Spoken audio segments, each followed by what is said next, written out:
اولادوں بھی کوئی نہیں سی درد ہوندا. میں آپ سے یہی بات کرنی ہے.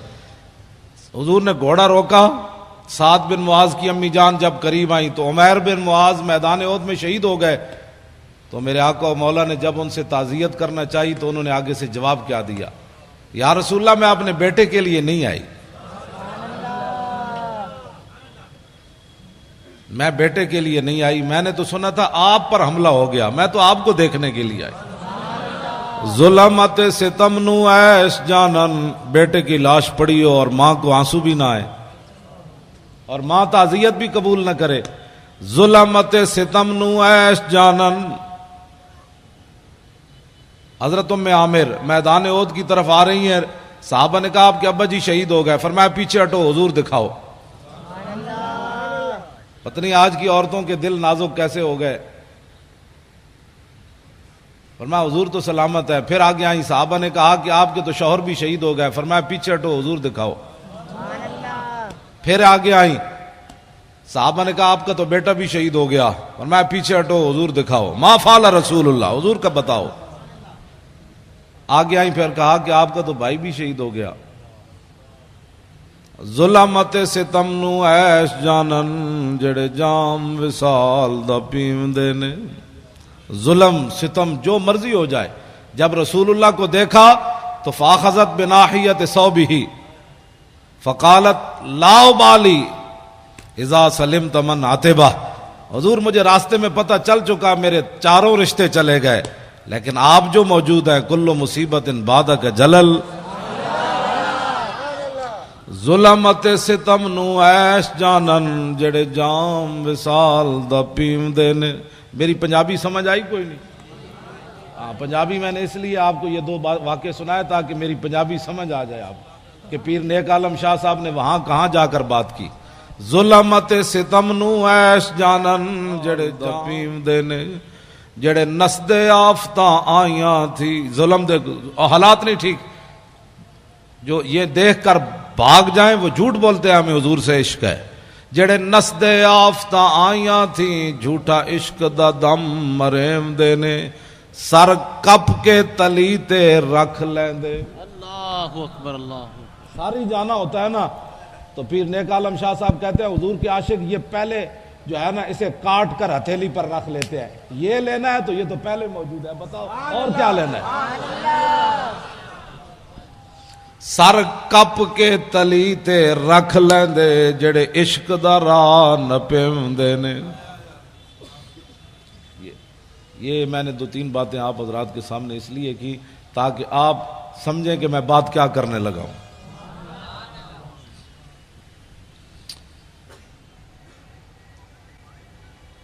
حجۃ الوداع کے موقع پر ہمارے آقا و مولا کے ساتھ 1,24,000 صحابہ موجود تھے.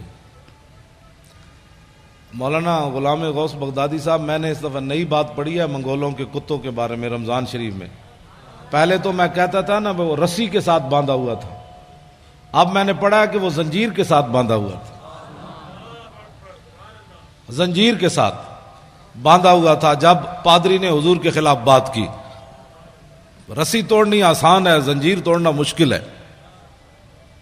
اور امام نے کہا کہ وہ عزیز علیہ, ہلاکو خان وہ جو تھا نا اس کا وزیر خزانہ, یہ اس کا کتا تھا, یہ بھی وضاحت آئی. اور عزیز علیہ اس کا وہ محبوب بھی بڑا تھا. اس نے ظاہر ہے جب زنجیر سے, وہ بھی سونے کی زنجیر, ہاں سونے کی زنجیر کے ساتھ, امام نے لکھا کہ سونے کی زنجیر کے ساتھ اس نے کتا, محبوب جو اتنا تھا. اب آپ سوچ سکتے ہیں وہ کتا کتنا عزیز علیہ, وہ کتنا محبوب تھا جس کے گلے میں سونا ڈالا ہوا تھا. لیکن اتنا محبوب ہونے کے باوجود منگولوں کی روٹی کھائی, منگولوں کا سونا گلے میں ڈالا تھا. جب حضور کے خلاف بات ہو گئی, نہ اس نے سونا دیکھا کہ یہ پتہ نہیں سونا دوبارہ ملے گا کہ نہیں, میں ان کے مہمانوں کو پڑھنے لگا ہوں, یہ دیکھتا ہے. اب میں نے کہا لاکھوں سلام ہو کتے تیرے اوپر بھی, نہ تو نے سونا دیکھا, نہ تو نے حالات دیکھے, نہ تو نے اپنے محب کو دیکھا کہ یہ میرا کتنا محب ہے جو مجھے سونا. اب اس کو کھانا کیسے کھلاتا ہوگا جس کے گلے میں اس نے سونا ڈالا ہوا تھا. لیکن جب حضور کے خلاف بات ہو گئی تو فوسب القلب, کتا اچھل کھڑا ہوا، سونے کی زنجیر کو ایک طرف پھینکا، سنبھال کر اسے رکھو، میں جس محبوب کے لیے جا رہا ہوں تو سونا اپنا سنبھال لے، مجھے سونا نہیں چاہیے، میں کسی اور طرف جا رہا ہوں۔ ہاں ہم اور طرف جاتے ہیں، تو اور طرف جا، یہ سونا سنبھال، میں کسی اور طرف جانے لگا ہوں۔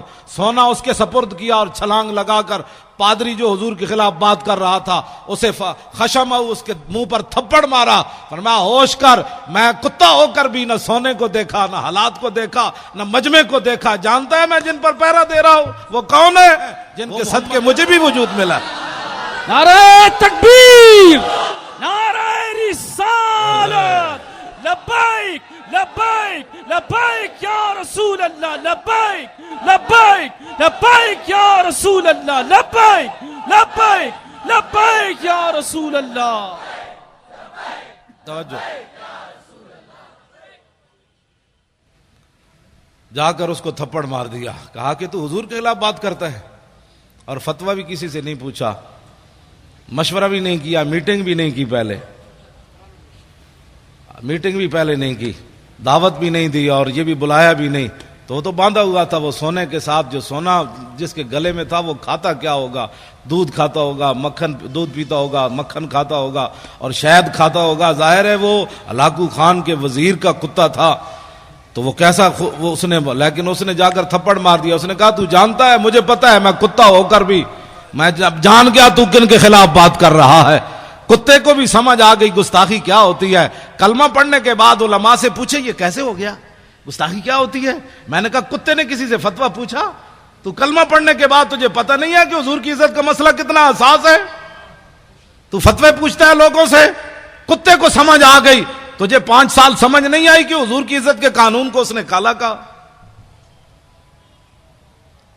یہ بات میں اس لیے کر رہا ہوں کہ ہر مسئلے میں جس طرح مولانا نے فرمایا کہ ہر بندے کو غصہ آتا ہے، اپنی ذات کے لیے آتا ہے، لیکن جب حضور کی بات آئے تو کہتے ہیں مولانا امن سے بات کرو، مولانا امن سے بات کرو۔ میں نے کہا اپنی ذات کا مسئلہ آیا، تجھے امن بھی بھول گیا، تمہیں شرافت بھی بھول گئی، تمہیں سنجیدگی بھی بھول گئی، تمہیں جناب متانت بھی بھول گئی، تمہیں ملکی قانون بھی بھول گیا، تمہیں رشتہ داری بھی بھول گئی۔ جب اپنی ذات کا مسئلہ آئے تو اتنا حساس ہے، تو جہاں ساری کائنات جو ہے وہ ختم ہو جاتی ہے وہاں تو فتوے پوچھتا ہے،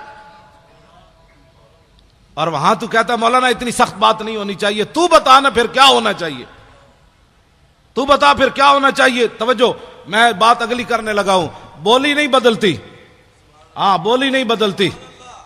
فاروق اعظم منافق نو ہی ماریا تے عمیر بن واب جدو صفوان بن امیہ نہ معاہدہ کیتا کہ میرا پتر کہہ دے، تے میں سنیا نبی علیہ الصلوۃ والسلام مدینہ منورہ میں حضور گلیوں میں خود تشریف لے جاتے ہیں، ساتھ محافظ کوئی نہیں ہوتا، تو میں اپنے بیٹے کے بہانے مدینہ منورہ جاتا ہوں، تو نے میرا قرض بھی ادا کرنا ہے، میرے بچوں کا خیال کرنا ہے، میں نعوذ باللہ جا کر حضور پر حملہ کر دوں گا۔ تو عمیر بن واب جب مدینہ منورہ میں اترا اپنی سواری سے، اس کے گلے میں تلوار تھی، فاروق اعظم باہر کھڑے تھے مسجد نبوی شریف کے، اور نبی علیہ السلام اندر جلوہ گر تھے، صحابہ بدر کا ہی ذکر کر رہے تھے، اتنی دیر میں حضرت عمر نے عمیر بن واب کو دیکھا، بعد میں یہ مسلمان ہو گئے، تو حضرت عمر نے دیکھ کر کیا فرمایا، کیا فرمایا؟ جو صحابہ قریب تھے فرمایا دونکم القلب، فرمایا اس کتے کو پکڑو۔ اب حضرت عمر کو بھی تعذیب سکھانی پڑے گی۔ اب حضور پر ایک بندہ حملہ کرنے کے لیے آیا تو حضرت عمر کیا کہتے کہ اس کے گلے میں ہار ڈالو؟ آپ نے فرمایا دونکم القلب، فرمایا اس کتے کو پکڑو، اس کے ارادے غلط ہیں۔ صحابہ گئے، اسے پکڑ لیا، اتنی دیر میں حضرت عمر بھی آ گئے، حضرت عمر نے بھی اس کو یہاں سے پکڑا اور پکڑ کر گھسیٹ کر دربار رسالت میں جا کر کہا کہ یہ غادر بھی ہے اور خبیث بھی ہے۔ ہاں یہ دونوں لفظ حضرت وہ زبان ترجمان نبی، ہم زبان نبی۔ آج ہمیں کوئی لیا مطلب دکھانا چاہتے ہیں کہ جناب مولانا، میں نے کہا حضرت عمر نے بولی اور حضور کے سامنے جا کر کہا یہ غدار بھی ہے اور خبیث بھی ہے، باہر کتا بھی کہا، تو میرے آقا نے نہیں فرمایا عمر بیٹھ جاؤ، اتنے جذباتی نہیں ہوتے بندے، یہ آیا ہی ہے نا بیچارہ، اس کو کیا ہو گیا، بیٹھ جاؤ عمر، اتنی پریشانی والی کیا بات ہے، بولی تو بدلو، میرے سامنے اس کو غدار اور خبیث کہتے ہو۔ توجہ، میرے آقا و مولا نے عمیر بن واب کو فرمایا کیسے آئے ہو؟ کہا جی بچے کو ملنے کے لیے آیا ہوں۔ میرے آقا نے فرمایا یہ تلوار کیسی لائے ہو؟ کہا کہ چھوڑے جی ان تلوار، یہ تو تلوار ہے، انہوں نے بدر میں ہمارے ساتھ کیا مدد کیا ہے، یہ تلواروں کو چھوڑو جی حضور، میں تو ویسے آیا ہوں۔ میرے آقا نے فرمایا سچ سچ بتا کیسے آیا؟ نے کہا نہیں میں تو بیٹے کو ملنے کے لیے آیا ہوں۔ میرے آقا نے فرمایا حتیم کعبہ میں صفوان بن امیہ سے کیا بات کی تھی وہاں؟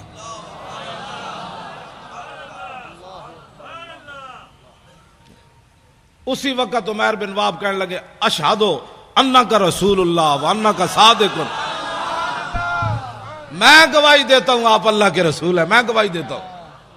اس سے پہلے اب ذرا حضرت عمر کی بولی سنیں۔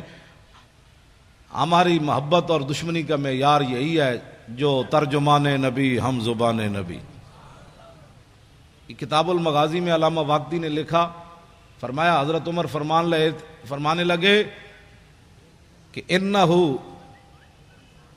یہ شخص ایسا تھا کہ لخنزیر احب الیہ، جب کلمہ انہوں نے پڑھ لیا نا تو حضرت عمر فرمانے لگے یہ عمیر بن وہب جب تلوار لے کر حضور کی طرف آ رہا تھا میرے نزدیک خنزیر اس سے اچھا تھا۔ لخنزیر، بتاؤ جی آپ حضرت عمر گستاخ رسول کو کیا کہہ رہے؟ بھائی یہ خنزیر بھی نہیں بنتا۔ میں نے سوچتا تھا کہ میں کہتا تو ہوں کہ گستاخ رسول جو ہے اس کو خنزیر کہنا بھی خنزیر کی توہین ہے، لیکن میرے پاس کوئی دلیل نہیں تھی، لیکن جب سے میں نے یہ پڑھا تو سمجھ آ گئی، یہاں سمجھ آ گئی کہ ہاں یہ فاروق اعظم نے فرمایا ترجمان نبی ہم زبان نبی، جان شان عدالت پہ لاکھوں سلام، اور حق جو ہے وہ عمر کی زبان پر جاری ہے، حق عمر کی زبان پر جاری ہے۔ تو اس کا مطلب یہ ہے کہ احب الیہ، فرمایا لخنزیر احب الیہ، فرمایا جب یہ آیا تھا نا حضور پر حملہ کرنے کے لیے اس وقت یہ میرے نزدیک خنزیر میرے نزدیک محبوب تھا اس سے، یعنی میں خنزیر کو اس سے اچھا سمجھتا تھا، لیکن اب جب اس نے حضور کا کلمہ پڑھ لیا اب یہ مجھے اپنی اولاد سے بھی زیادہ محبوب ہو گیا۔ سمجھے محبت؟ اور یہ فاروق اعظم کا فرمان ہے، اس میں کوئی بندہ اپنی رائے دے سکتا ہے کہ جناب ایسے نہیں تو ایسے نہیں تو ایسے نہیں، یہ فاروق اعظم کی بات ہے۔ اور صحابہ میں سے کسی نے بھی نہیں کہا کہ جناب یہ انسان تو انسان ہوتا ہے، خنزیر خنزیر ہوتا ہے، پھر یہ عربی بولنے والا ہے، یہ مکے والا ہے، اور آپ اتنے بات تو نہ کریں، انسان تو آج انسانیت کی لوگ باتیں کرتے ہیں، انسانیت کے لیے کام کرو۔ میں نے کہا انسانیت کے لیے کام کرنا یہ یک قومی نظریہ ہے، یہ ایک قومی نظریہ ہے، انسانیت کے لیے کام کرنا۔ انسان تو ہندوستان میں سارے انسان نہیں تھے، ہندو بھی تھے، سکھ بھی تھے، مسلمان بھی تھے، عیسائی بھی تھے، پھر یہ وطن بنانے کی کیا ضرورت تھی؟ آج تم اس کو سلوٹ مارتے ہو جو یک قومی نظریے کا حامل تھا، اور ہمارے ان علماء کو کہتے ہو تم انتہا پسندی کی باتیں کرتے ہو۔ ذلیل کے بچوں، وہاں ہندو بھی تھے، سکھ بھی تھے، انسانیت کے لیے کام ہو رہا تھا، تو ہمارے بزرگوں نے کہا کہ نہیں نہیں نہیں، قومیں دنیا میں دو رہتی ہیں، ایک کافر اور ایک مسلمان، تو ہمیں ایک علیحدہ وطن چاہیے جس میں مسلمان رہ کر حضور کے دین پر عمل کرے، بس۔ یہ پاکستان یک قومی نظریے کی بنیاد پر بنا، یہ دو قومی نظریے کی بنیاد۔ پاکستان کا مطلب کیا؟ پاکستان کا مطلب کیا؟ جاگ اٹھے ہیں اہل سنت، بچے ہمارے ترانہ پڑھ رہے تھے، مزہ آ گیا۔ جاگ اٹھے ہیں اہل سنت، گونج اٹھا یہ نعرہ ہے، دور ہٹو اے دشمن ملت پاکستان۔ نعیم الدین امیر ملت بلحسنات کو یاد کرو، سنی بنارس کانفرنس کی قدر و قیمت کا احساس کرو، ہندو فرنگی کانگریسی ملا سکھ کو کس نے مارا ہے، دور ہٹو اے دشمن ملت پاکستان ہمارا ہے۔ سارے بولو اللہ دے بندے ہو، سارے بولو اولیاء کا ہے فیضان، اولیاء کا ہے فیضان، اولیاء کا ہے فیضان، اہل سنت کا ہے فیضان۔ پاکستان کا مطلب کیا؟ قانون ریاست کیا ہوگا؟ آپ کو پریشانی ہو رہی ہے، اقبال یہی اسی لیے بولا تھا، اس دور میں اور ہے جام اور ہے جم، اور مسلم نے بھی تعمیر کیا اپنا حرم، اور تعذیب کے آذر نے ترشوائے صنم، اور ساکی نے بنا کی روش لطف و ستم، اور گفتار سیاست میں وطن اور ہی کچھ ہے اور ارشاد نبوت میں وطن اور ہی کچھ ہے. آپ جو پاکستان حقیقت میں آپ لوگوں کا ہے. آپ ایسے ڈر ڈر کے پاکستان کا بھی نام لے رہے ہیں. بھئی کیوں ڈر ڈر کے نام علامہ فضل حق خیر آبادی کا نعرہ میں پھر انہوں نے بھی پڑھا تو میں پھر لگاتا ہوں. مونج کا لباس پہنا ہوا ہو, مونج کی چارپائی کے اوپر جو ہے نا آدمی سو نہیں سکتا.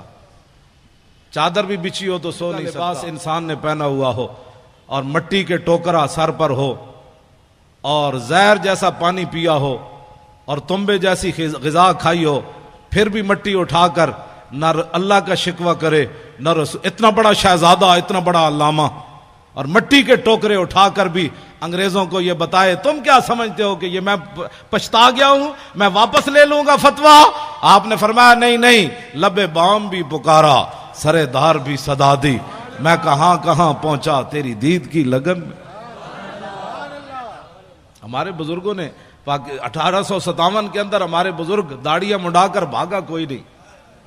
مولانا غلام غوث بغدادی صاحب, یہ پاکستان کی خوشبو ایسے ہر طرف نہیں پھیل رہی. ہمارے بزرگ ایک ایک دن 300 علماء پھانسی پر جھولے, اونٹ پر باندھ کر درختوں کے نیچے سے گزارتے تھے. ایسے اونٹ کو دوڑا کر جب لاتے تھے تو ہمارے بزرگوں کی گردن اتر کر ادھر چلی جاتی تھی. تماشے دیکھتے تھے, لیکن کسی بھی عالم نے نہیں کہا ذرا ٹھہرو میں اسلام چھوڑتا ہوں, ذرا ٹھہرو میں داڑھی منڈواتا ہوں, ذرا ٹھہرو میں معافی چاہتا ہوں. 300 علماء ایک دن پھانسی پر جھولتے رہے, لیکن وہ ہمارے علماء فرماتے رہے او ذلیل کے بچوں ستم گر دھرا ہنر آزمائے تو تیر آزما ہم جگر آزمائے. جواب اس لیے آج بھی پوری دنیا زور لگا رہی ہے پاکستان کے اندر, پوری دنیا زور لگا رہی ہے کہ پاکستان سے لبرلزم کی طرف چلا جائے, پاکستان میں فلاں چلا جائے. پاکستان میں عورتیں بھی بٹھا کر انہوں نے روزے کے مسائل عورتیں بتا رہی ہیں روزہ ایسے ٹوٹتا ہے ایسے جڑتا ہے, تو عورتیں بھی بٹھا دیں. کیبل بھی ساری ان کے قبضے میں دے دی, میڈیا بھی سارا ان کے قبضے میں دے دیا. علماء پر پابندیاں, ان پر دہشت گردی کے مقدمے, ان کی زبان بندیاں, مسجدوں سے سپیکر اتر گئے, کتابیں چھین لی. اور یہ سب کچھ کرنے کے بعد پاکستان پھر کسی کی آنکھ میں کیوں کھٹکتا ہے؟ اس لیے کہ ہمارے علماء کا جو خون ہے وہ تا صبح قیامت یہاں سے لبیک کی آوازیں آتی رہے گی. لبیک لبیک لبیک یا رسول اللہ. انشاءاللہ اب میرے آقا و مولا کے دین جو ہے اس نے آنا ہے. یہ آپ کے جو نعرے ہیں نا یہ بڑے دور تک اس کی گونج گئی ہے. ہاں, یہ پاکستان میں پریشانی نہیں لگی, بڑی دور تک پریشانی لگ گئی کہ یہ ان کو کیا ہو گیا, یہ کیا کر رہے ہیں. ان کا تمہیں پتہ نہیں کیا کر رہے ہیں, یہ تو اب کھڑے ہو گئے, یہ تو سوئے ہوئے شیر جاگ اٹھے, اب ان شیروں کا راستہ کیسے روکنا ہے. انہوں نے کہا نہیں یہ نہیں روکتے, وہ بکنے والے اور ہیں. ہاں, وہ بکنے والے اور ہیں, وہ جھکنے والے اور ہیں. ان کے بزرگوں نے تو کالے پانی میں بھی سر نہیں جھکایا, انہوں نے تو کالے پانی میں بھی سر نہیں جھکایا. اور انہوں نے تو قلعہ گوالیار کے اندر 40 پہلوان لے آیا جہانگیر. فوج اور پولیس تو ناکام ہو گئی مجدد الفسانی کا صرف سر جھکانے میں. کہا کہ یہ ان کے وارث ہیں. 40 پہلوان بلائے اس زمانے میں جس میں ہر چیز خالص ملتی تھی. اب تو بندہ بھی خالص نہیں ملتا, اس وقت تو دودھ بھی خالص, مکھن بھی خالص, شہد بھی خالص. جہانگیر کے زمانے کے پلے ہوئے پہلوان, نہ اریانی نہ فحاشی. اب تو ہر بندہ اپنی آنکھ میلے کیے بیٹھا ہے, گھر سے چلتا ہے کرتا ہے, پھر کہتا ہے مولانا پتہ نہیں مجھے کیا ہو گیا. میں نے کہا ایک دن اپنی نگاہ کی حفاظت کر, شام تک پتہ چل جائے گا تو کہاں جا پہنچا. یہ کوئی معمولی بات نہیں ہے. انگریزوں کو پتہ تھا جب تک مسلمانوں کی آنکھیں میلی ہوتی رہے گی ان کو گرانا آسان ہے. جب ان کی آنکھیں میلی نہیں ہوں گی تو پھر یہ سمندروں میں بھی گھوڑے ڈال دیں گے, سمندر بھی ان کو پھر ایسا نظر آئے گا. ہاں جی, پھر یہ کیسر و کسرا کے دروازے بھی جا کر کھڑکا دیں گے, کیونکہ ان کی آنکھیں بڑی پاکیزہ ہیں, کیونکہ ان کی آنکھوں میں کوئی چیز جچی کوئی نہیں, کوئی تصوری نہ ابھرا تیری تصویر کے بعد, اور ذہن خالی ہی رہا کاسا سائل کی طرح. رخ دن ہے یا میرے سما یہ بھی نہیں وہ بھی نہیں, شب زلف یا مشک خطا یہ بھی نہیں وہ بھی نہیں. خورشید تھا کس زور پر کیا بڑھ کے چمکا تھا کمر, بے پردہ جب وہ رخ ہوا یہ بھی نہیں وہ بھی نہیں. تو ان کی آنکھوں, آپ سمجھتے ہیں کوئی صحابہ کوئی لوہے کے بنے ہوئے تھے کہ کیسر و کسرا کے دروازے جا کھٹکھٹائے, ان کی آنکھوں میں کوئی چیز جچتی نہیں تھی. تو جب ساری رات بندہ کیبل دیکھے, ساری رات جو ہے وہ غلط کام دیکھے تو صبح اٹھ کر تو اس کو جاگ بھی نہیں آنی نماز کے لیے، لیکن جب رات وہ اس طرف کروٹ بدلے کہ لا الہ الا اللہ محمد الرسول اللہ، اس وقت طرف کروٹ بدلے کہ اعوذ باللہ من الشیطان الرجیم، تو شیطان کہے گا مجھے کیوں جوتے مارتے ہو، میں تمہیں جگاتا ہوں، اٹھو تہجد پڑھو، اٹھو تہجد پڑھو، کیا کرتے ہو مجھے تو آرام کر، لا الہ الا اللہ کیا کرتے ہو مجھے۔ تو جب ساری رات قبلے دیکھنے والے کو کون جگائے گا؟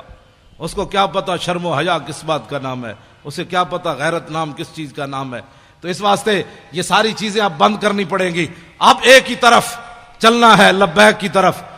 کسی کو اگر کوئی پریشانی ہے نا لبیک سے، تو وہ پریشانی ہماری دی ہوئی نہیں ہے، اس کو پریشانی کوئی اور لگی، تو وہ پریشانی کا علاج ہمارے پاس نہیں ہے۔ ہمارے پاس ادھر کوئی حکیم صاحب ہیں تو میں ان کو کہہ جاؤں گا بھائی ان کا درد مٹھا کرو، ہاں درد اس کا مٹھا کرو۔ ہمارے پاس کوئی علاج نہیں ہے کہ لبیک کے نعرے سے بھی کسی کو دکھ ہو۔ میں نہیں سمجھتا کہ جب حضور کی بات آئے، ایک تو بزدلوں لگا نہیں سکے نعرہ، اہل سنت کو غیروں سے جدا نہیں کر سکے، ان کی جھولیوں میں بیٹھے رہے ساری زندگی، اب باتیں کرتے ہو کہ جناب یہ کیا ہو گیا۔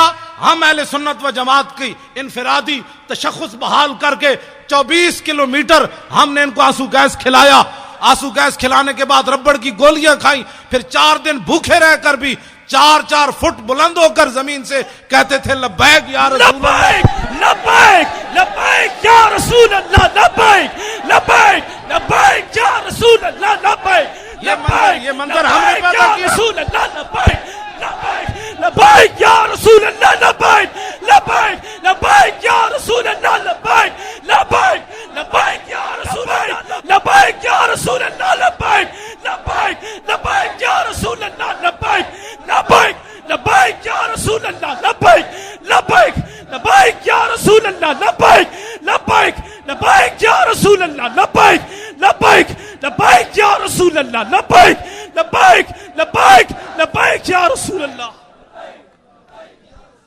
اس نعرے میں کسی کو کیا پریشانی ہونی چاہیے؟ یہ تو میرے آقا و مولا کی، ہاں جی، اب کسی کو کیا اس میں پریشانی ہے؟ لبیک کا نعرہ۔ مولانا غلام غوث بغدادی فقیر آدمی، مولانا مفتی آصف عبداللہ صاحب، مفتی آصف سعید صاحب، یہ سارے حضرات، یہ شاہ جی جناب 2 ہتھاں نال سلام، سارے سید جتنے بیٹھے میری طرفوں 2 ہتھاں نال سلام۔ ہمارے شیخ الحدیث صاحب تشریف لے آئے، یہ مولانا جو ہے وہ لیاقت اظہری صاحب، یہ سارے حضرات ہمارے جتنے علماء، یہ احمد رضا صاحب، یہ سارے نوجوان، یہ ان کے اندر یہ جو دم خم، یہ ایسے یہ حرارت، آپ کیسے؟ میں نے کہا آپ اٹھے، میں نے کہا نعرے لگائے۔ یہ بات ممتاز قادری، ایک تو ہے نا ممتاز قادری کا نام بھی نہ لینا، باتیں کرتے ہو۔ یہ بات ایسے سٹیج پر کبھی ہم نے کر دی نا تو پھر زندگی میں یاد رکھنا، ہم ویسے فقیر آدمی ہیں، بڑے مسکین آدمی ہیں، لیکن جب میرے آقا کی بات آئے تو میں نے تو ان وزیروں کو بھی کہا جو صوبائی وزیر بیٹھے ہوئے تھے مذاکرات میں، میں نے کہا تم ہمارے سائز کے آدمی نہیں ہو، تم ہمارے مقابل کے آدمی نہیں ہو۔ حالانکہ میرے جیسا آدمی ویل چیئر پر بیٹھ کر وہ ایسے کانپتے تھے، میں نے کہا تم ہمارے سائز کے آدمی نہیں ہو، جب تمہارے بڑوں سے ہماری کبھی بات ہوگی نا تو ہمارے خون سے، ہماری آنکھوں سے ابھی خون نہیں اترا، ہم نے ممتاز قادری کے خون کا تم سے بدلہ لینا ہے۔ غازی تیرے پیروکار، غازی تیرے پیروکار، غازی تیرے پیروکار۔ توجہ، میں نے ایسی ان سے بات کی، بالکل ایسے جس طرح وہ سامنے بیٹھا ہوا تھا۔ تو زعیم قادری وہ وزیر ہے، تو میں نے کہا شاہ جی آپ کو پتہ ہے کہ جس کو آپ قائد مانتے ہیں وہ مرزائیوں کو اپنا بہن بھائی کہتا ہے؟ کہا کہ نہیں ہے، یہ بات کہیں نہیں، آپ ایسے باتیں کر رہے ہیں۔ میں نے کہا دکھاؤ اس کو کلپ۔ وہ جب کلپ دکھایا تو شاہ جی کو ایسے کہے آنی شروع ہو گئی، منہ پر ایسے کپڑا رکھ کے لیٹرین کی طرف بھاگے۔ انہوں نے کہا ایسی بات اس نے کی ہے کہ مرزائی ہمارے بہن بھائی ہیں۔ شاہ جی کو نہ ان کا چہرہ اتر گیا۔ تو میں نے کہا شاہ جی آپ کیا باتیں کرتے ہیں؟ آپ کو پتہ ہے کہ آپ نے 1400 سال تاریخ ہماری مسخ کی ہے، آج تک حضور کی عزت پر پہرا دینے والے بڑے بڑے بادشاہ آئے، بڑی بڑی حکومتیں آئیں، جب حضور کے غلام کی بات آئی انہوں نے کہا یار جانے دو، اس کا تو مسئلہ ہی اور ہے، اس کا تو مسئلہ ہی اور ہے، اس کا تو مسئلہ ہی اور ہے۔ فقہی جزیات بیان کرتے ہو، ہم نے فقہ نہیں پڑھی، امام احمد رضا نے فقہ نہیں پڑھی، پیر میر علی شاہ نے فقہ نہیں پڑھی، غازی علم الدین کے مسئلے میں پیر میر علی شاہ فقہ نہیں پڑھی، سید دیدار علی شاہ فقہ نہیں پڑھی، جو جنازہ پڑھانے آیا اس کو چاہیے تھا وہ کہتا ہے اس لڑکے نے قانون ہاتھ میں لیا، لیکن شاہ جی جنازہ پڑھانے کے لیے مصلی پر کھڑے ہو گئے، ایسے جب نگاہ اٹھائی تو 6 لاکھ بندے اس وقت موجود تھے، شاہ جی نے جب ایسے نگاہ کی تو جب ہوش آیا تو روتے رہے، یا رسول اللہ ساری زندگی حدیث پڑھائی، قرآن پڑھایا، جمعے پڑھائے، حج کیے، یا رسول اللہ کبھی خواب میں بھی دیدار نہیں کرایا، تو آپ بنفس نفیس اس کے جنازے میں تشریف لے آئے آپ۔ تم 1400 سال ہماری تاریخ مسخ کرو اور کہو کہ مولوی خادم امن سے بات کرے، امن سے بات تو تب ہے تم نے میرے گھر میں حملہ کیا، تم نے میری 3 لائبریریاں توڑی۔ نہیں میرے 14 سال میرا بیٹا ہے، وہ ہے بھی سکا سا، اور اس کو تم نے مارا، کان پکڑائے رکھے، اس کے جناب آگے سے بھی جناب بوٹ مارے، اس کے آگے سے بھی پیچھے سے بھی اسے کان پکڑایا، گالیاں تم دیتے رہے اس کو۔ میں خوش ہوں تم نے گالیاں دی، اس لیے کہ مولوی خادم نے کوئی ڈکیتی تو ماری نہیں، ہاں مولوی خادم نے کوئی ہیرون تو کھیلی نہیں، مولوی خادم نے کوئی ملک تو بیچا نہیں، ملک تو لوٹا نہیں۔ میرے بیٹے کو مارنے کی صرف وجہ یہ تھی کہ تاکہ اولاد تو آخر اولاد ہوتی ہے، بندے کو بزدل بنا دیتی ہے، تو اس کو اتنا مارا کہ مرنے کے قریب جب پہنچا تو کہا آپ دفع ہو جاؤ، اور اس کو اتنا، میں پھر بھی خوش ہوں، پھر مارو، میں جو حاضر ہوں، اس کو کیوں مارتے ہو؟ میں جو تقریریں میں کرتا ہوں، مجھے پکڑ کر مارو، مجھے گھسیٹو، تم نے گھسیٹا بھی ہے، لیکن اس کے باوجود آج تک میں خوش ہوں کہ اس لیے کہ مجھے رسول اللہ کے نام پر گھسیٹا گیا۔ توجہ نہیں، کیوں ماریں گے غازی؟ کیوں ماریں گے یہ غازی؟ ان کے باپ کا ملک ہے۔ لبیک یا رسول اللہ، لبیک لبیک لبیک یا رسول اللہ، لبیک لبیک لبیک یا رسول اللہ۔ بیٹھے بات سنیں، بات میں ختم کرنے لگا ہوں، آپ سے اتنی باتیں ہیں۔ کیوں مارے؟ یہ نعرہ بالکل نہیں لگانا، ہم اپنے بچوں کو پالے اور یہ مارتے رہیں، کیوں مارتے رہیں؟ تو کتنے غازی ماریں گے؟ کیوں مارے یہ کتنے غازی؟ ابھی تو ایک کام نے حساب لینا ہے۔ ہاں اس کا یہی جواب ہے کہ ہم نے اور کچھ بھی نہیں کرنا، نہ کسی کو جناب مارنا ہے، نہ کسی کو دھاڑنا ہے، نہ آگ لگانی ہے، کچھ بھی نہیں۔ اب لبیک کہتے کہتے آپ تخت پر جا کر حضور کے دین کو بٹھا دیں، بس سبحان اللہ۔ بس یہی غازی صاحب کے خون کا بدلہ ہے، یہی مولوی خادم کی پگڑی اتارنے کا بدلہ ہے، یہی میرے گریبان پکڑنے کا مطلب ہے، یہی مجھے ہتھکڑیاں لگانے کا یہی جواب ہے کہ بچوں یہ سارا کچھ ہم نے اس لیے کیا کہ تاکہ حضور کا دین تخت پر آ جائے، بس بات ختم ہے۔ یہ انقلاب ہم نے لانا ہے، اور ہر بندہ یہ سوچے۔ انہوں نے کہا اب کفر کا نظام ہم نے دیکھا، اسلام اتنا سخت ہے کہ وہ پاناما لیکس تو بڑی دور کی بات ہے، اسلام تو رات کو کرتا بنے تو صبح ممبر پر پکڑ لیتا ہے حضرت عمر کو کہ بتاؤ یہ کرتا کہاں سے آیا۔ بس اسلام تو پاناما لیکس بننے ہی نہیں دیتا۔ ہاں جی، اسلام تو اتنا ڈاڈا کہ سپر پاور فتح کرن تو بعد 36 پیوند لگے ہویا کرتا پوا دینا۔ اسلام اتنا سخت ہے کہ جب غریبوں کے بچے رو رہے ہو اسلام ہے، تو وہ فاروق اعظم کی پیٹھ کے اوپر بوری اٹھوا کر غریبوں کے گھر پہنچے۔ اسلام تو اسلام ہے، ہم اس اسلام کی بات کر رہے ہیں۔ ہاں یہ اگر کوئی اس کی اور تشریح کرنا چاہتا ہے تو ہم اس کو نہیں مانتے، ہم اس اسلام کی تشریح ہم وہ اسلام لانا چاہتے ہیں کہ جس اسلام کے اندر سیدنا صدیق اکبر اپنے پہلے خطبے میں فرمائے، علماء اتنے سپیکروں میں کیا بیان کرتے ہیں؟ تمہاری اصلاح کرتے ہیں، تمہیں بتاتے ہیں کہ بندے کے بچے بنو، ایسے ظلم و ستم مت کرو، تم کہتے ہو علماء دہشت گردی کرتے ہیں، علماء سیاسی تقریر کرتے ہیں۔ اب حضرت صدیق اکبر کا خطبہ ہے ہی پورا سیاسی۔ ایھا الناس فإنی قد ولیت علیکم، فرماؤ لوگو میں تمہارا خلیفہ بنا دیا گیا ہوں۔ کیوں جی؟ آگے کیا فرمایا؟ فإن أحسنت فأعینونی وإن أسأت فقومونی، میں اگر اچھا کام کروں تو میری مدد کرنا۔ تو آپ کو حضور کی عزت کے لیے بناتے ہیں مولانا غلام غوث بغدادی صاحب، اچھا کام کرتے ہیں کہ نہیں؟ تو پھر آپ دکان نہیں بند کر سکتے، تو باتیں کرتے ہیں امریکہ کے مقابلے کی، باتیں کرتے ہیں کہ ہم نے افغانستان کو واپس لینا ہے، باتیں کرتے ہیں کہ عراق کے مسلمانوں کی ہم نے مدد کرنی ہے۔ تو آپ کے پاس تو کراچی میں ٹائم نہیں ہے، عراق کے لیے کیسے ٹائم نکلے گا؟ آپ کو صرف میری تقریریں سننے سے کوئی فائدہ نہیں ہے، عملاً اس میں حصہ لیں۔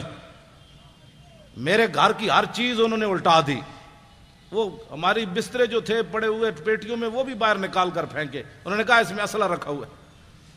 وہ سنا ہے مولوی کے پاس بڑا اسلحہ ہے، بڑا اسلحہ ہے اس مولوی کے پاس، وہ سنا خود کچھ جیکٹیں اس نے برآمد کی ہے۔ میں نے کہا بچے خود کش جیکٹاں رکھیاں ہوندیاں تو پھر میری گڈی وچ کدی چاقو بھی نہیں ہویا، نہ میں نے پیچھے کبھی گارڈ رکھے کہ ہٹو بچو حضرت صاحب آ رہے ہیں، مجھے تھلے کٹا آ رہا۔ ہاں جی تو میں نے تو کبھی بھی بلکہ یہ میں نے تو نعرے سب کے بند کروا دیے کہ حضرت جیون یا مرن، چھوڑو یہ مولوی مریں یا جیئیں، یہ پیر مریں یا جیئیں، میرے یار دی گل سنا ملا، نہ لمے پینڈے پا ملا، نہ علماں وچ پھسا ملا۔ لبیک بات کرو، لبیک، انہیں جانا انہیں مانا، نہ رکھا غیر سے کام، للہ الحمد میں دنیا سے مسلمان گیا۔ آپ پتہ ہے کتنے خوش نصیب ہے، آپ کا یہ نعرہ غزوہ حنین کے موقع پر میرے آقا و مولا نے جب بہت سارے لوگوں کو مال دیا نا، یہ توجہ سے بات سننی ہے، ایسے آپ کو ساری زندگی نشہ رہے گا کہ ہم جو نعرہ لگا رہے ہیں اس نعرے کا اس کی تو قیمت ہی کوئی نہیں۔ میرے آقا و مولا نے جن لوگوں نے کلمہ شریف پڑھا تھا نیا حضور نے ان کو ہزار اونٹ دے دیے، ہزار بکریاں دے دی، اور مالک بن عوف نے حضور کا اسی وقت قصیدہ پڑھ دیا، ما ان رأیت ولا سمعت بواحد فی الناس کلہم کمثل محمد۔ کلمہ پڑھنے کے بعد کہنے لگے نہ کوئی سنیا نہ کوئی ویکھیا، نہ حضور جیسا سنا تھا نہ کوئی دیکھا تھا۔ اوفا و آتا للجزیل لمجتد ومتا تشاء یخبرک عما فی غد۔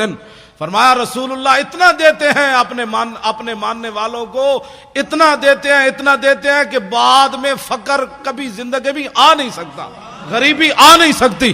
حضور نے اتنا عطا فرمایا لوگوں کو۔ واہ کیا جود و کرم ہے شاہ بطحا تیرا، نہیں سنتا ہی نہیں مانگنے والا تیرا۔